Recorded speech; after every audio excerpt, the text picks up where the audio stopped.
Dear students, hello. Welcome in the 8th class chapter of History, Administration under British. In the previous lecture, we have come to know about the civil administration under the company.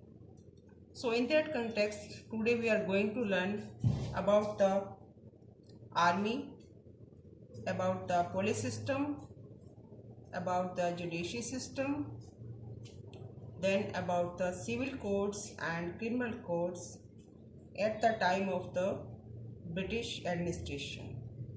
So let us come to know and read from the book. Now, the army. Army was one of the most important pillars of the British administration in India. Why? Because of the following.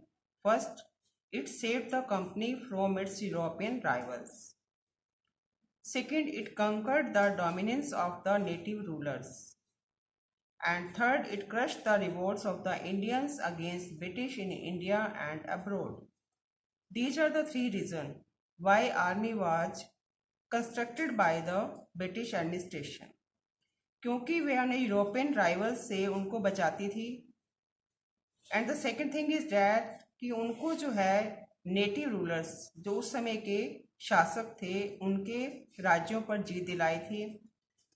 और Indians का British के खिलाफ revolt करना, विद्रोह करना, चाहे वो India में हो चाहे वो अब्रॉड में हो, उनको क्रश करने के लिए, उनको दबाने के लिए आर्मी का प्रयोग किया गया, आर्मी का निर्माण किया गया.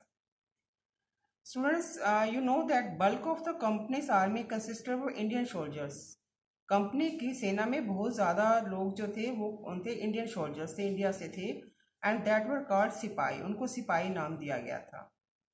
And most of the recruitments in the army were made from the present areas of Uttar Pradesh, Jharkhand and Bihar.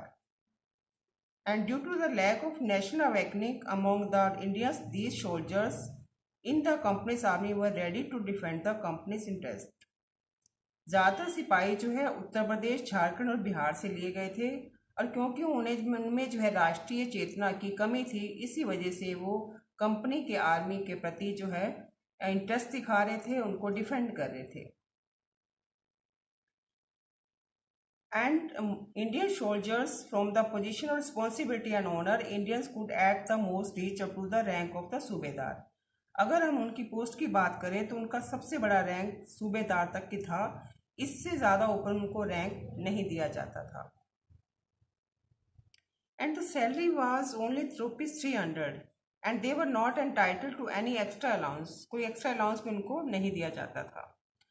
And if we talk about the number of soldiers, there were 3,11,400 soldiers in East India Company and the Indians were 2,65,900. In this way, you can see that there were a bulk of Indian sipais in the army of the British. Now see the police.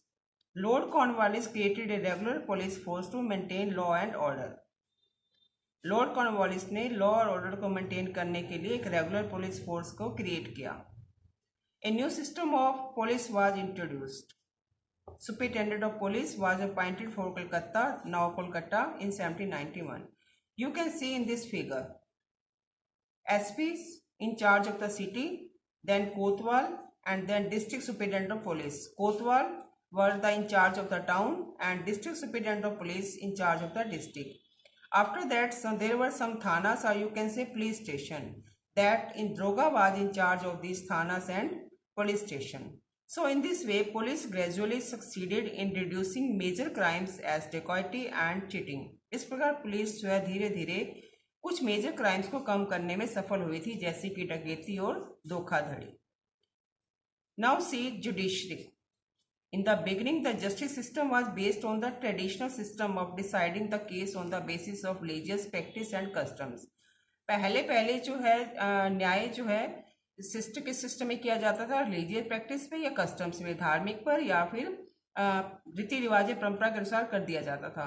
But under the regulating act of 1774 the supreme court was set up to impose English laws on the Indians.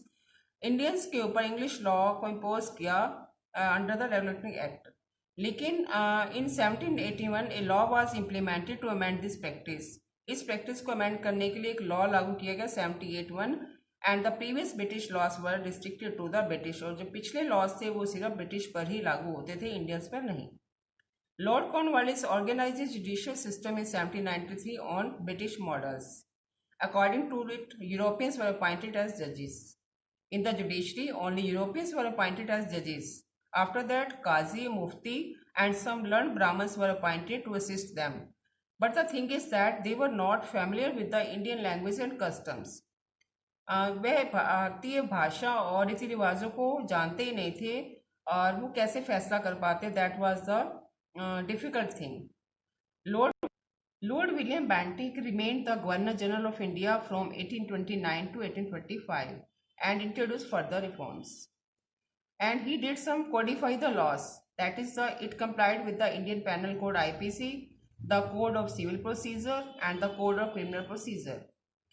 High courts were established at 3 presidencies, that were Calcutta, now Kolkata, Madras, now it is Chennai, and Bombay, now it's called Mumbai. So in these presidencies, high courts were established at that time. Now we will talk about the civil court. What is civil court? Civil courts were set up in every district. They were presided over by a district judge.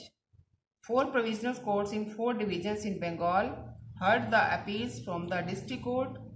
The Sadar Diwani Adalat was the highest civil court of the appeal. Note down this, student. The Sadar Diwani Adalat was the highest civil court of appeal. There were a number of petty courts also headed by the Indian judges known as Munsif and Amins. Remember this also. There were a number of petty courts headed by Indian judges known as Munsif and Amins. Now see criminal courts. Criminal court means Sadar Nizamat Adalat was the highest criminal court. Note this point. Sadar Nizamat Adalat was the highest criminal court. A court of circuit presided over by a civil servant was set up in each district. In each district, a court of circuit was presided, which was presided by a civil servant. Thus, by 19th century, British had established their supremacy over whole India. 19th century तक British ने पूरे India में अपनी श्रेष्ठता को स्थापित कर दिया था. Nevertheless, many princely states remained independent. कुछ princely states जो independent थे, though they were indirectly administered as protectorates of the British, लेकिन अप्रत्यक्ष रूप से ब्रिटिश के द्वारा उन पर भी निगरानी रखी जा रही थी. So in this way, you have seen the civil administration under the company, civil service, army, police, judiciary, civil court and criminal court. Thank you.